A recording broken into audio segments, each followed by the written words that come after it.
Europe 1, 16h-18h, historiquement vôtre. le récit. Stéphane Bern. Ils sont le couple de fugitifs le plus célèbre de l'Amérique. Nés dans l'esclavage, ils ont fait partie de ces dizaines de milliers de personnes qui ont réussi à fuir grâce à leur ingéniosité les plantations du sud des États-Unis, direction les États libres du Nord-Est. Je vous raconte maintenant la folle épopée de ceux qui n'avaient pas d'autre choix pour sauver leur vie, Helen et William Craft. La ceinture de coton, c'est ainsi qu'on appelle l'espace agricole du sud-est des États-Unis où la culture du coton a jadis fait la fortune des propriétaires de plantations. C'est un large croissant couvrant les plaines côtières du golfe du Mexique et de l'Atlantique, s'étendant depuis le Texas jusqu'à la Caroline du Nord, en passant par la Louisiane, l'Arkansas, le Tennessee, le Mississippi, l'Alabama et bien sûr la Géorgie. Nous sommes le 21 décembre 1848 à Macon, l'une des villes majeures de cette ceinture de coton qui ont fait l'histoire de cet État. Il est très tôt ce matin-là, lorsqu'à la gare, un gentleman à l'allure un peu étrange, le bras droit en écharpe et le bas du visage caché par une sorte de cataplasme, se présente au guichet pour acheter 2 billets de train pour Savannah, à quelques 200 miles de là. 2 billets, car ce drôle de personnage ne voyage pas seul. Il est accompagné de son esclave, son nègre, comme il dit.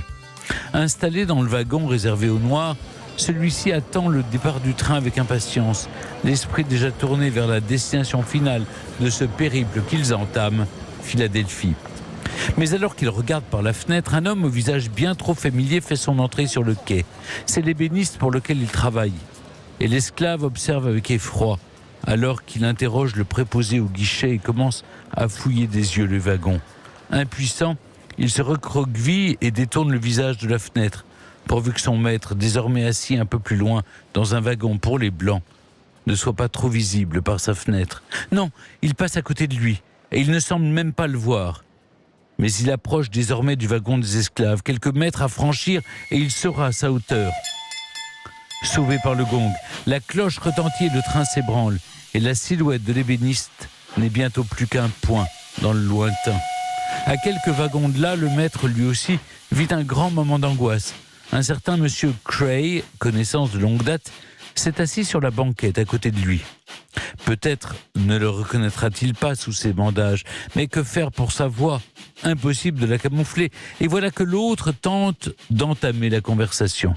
Le visage résolument tourné vers la fenêtre, le maître feint la surdité. Mais l'autre insiste et se répète jusqu'à ameuter les autres passagers.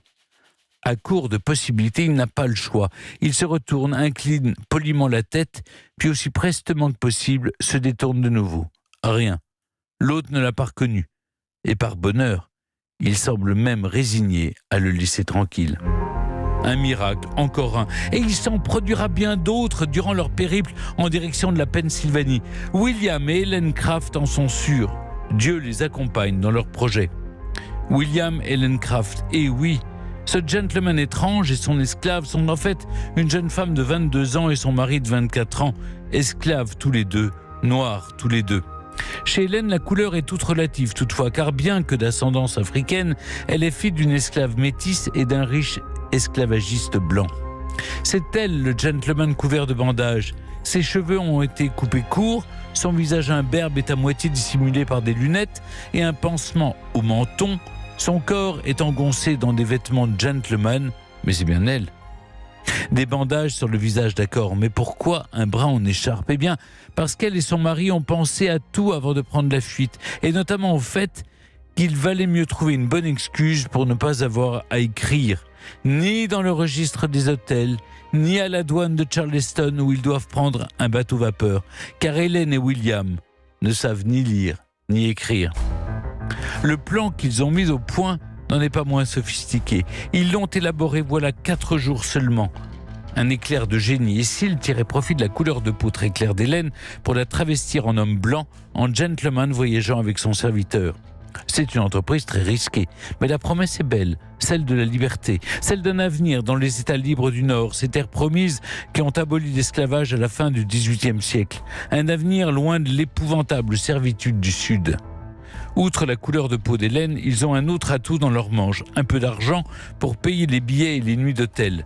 car William a mis de côté le maigre pourcentage que son maître lui laisse garder du salaire qu'il gagne chez ce fameux ébéniste surgi à la gare. Et ses atouts s'avèrent payants.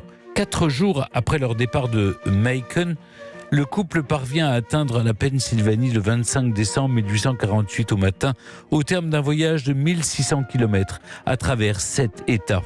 Un voyage semé d'embûches où plus d'une fois, ils ont bien cru qu'ils n'y arriveraient pas. Mais si. Et durant presque 2 années de bonheur, le couple va vivre libre dans le Nord, à Boston, dans le Massachusetts, État plus sûr encore que la Pennsylvanie. Encouragés par toute une communauté d'abolitionnistes, ils y donnent des conférences dans lesquelles ils racontent à un public médusé l'objectification qu'ils ont subie, les drames familiaux et bien sûr leur incroyable échappée. Mais le destin n'a pas fini de les tester. En 1850, le Congrès américain adopte une loi qui vient menacer ce bonheur éphémère, un texte permettant aux esclavagistes de récupérer leurs esclaves fugitifs, même dans les États libres. Les Crafts se savent en danger, d'autant plus qu'ils sont devenus célèbres avec leurs conférences. Et de fait, 2 chasseurs de primes ont été immédiatement lancés sur leurs traces. Il leur faut fuir une nouvelle fois, et plus loin encore, jusqu'au lointain rivage de l'Angleterre. Un exil qui durera presque 20 ans, mais qui leur offre ce dont ils rêvaient tant, le bonheur de fonder une famille. Le bonheur aussi de recevoir une éducation, d'apprendre à lire et à écrire, de telle sorte qu'en 1860, ils sont en mesure de consigner leur histoire dans un livre, une autobiographie intitulée « À 1000 miles de la liberté ». Mais leur histoire, justement, n'est pas finie. Un autre événement va venir une fois de plus bouleverser leur vie, la fin de la guerre de sécession et l'abolition de l'esclavage aux États-Unis en 1865. Désormais âgés de la quarantaine, les Crafts peuvent enfin rentrer chez eux. Traversant l'Atlantique dans l'autre sens, ils s'installent en Géorgie où ils ouvrent près de Savannah une ferme et une école d'agriculture destinée aux esclaves affranchis. Mais tout n'est pas bien qui finit bien. Dettes, chute des prix du coton et racisme mettent à mal leurs beaux projets jusqu'à l'anéantir.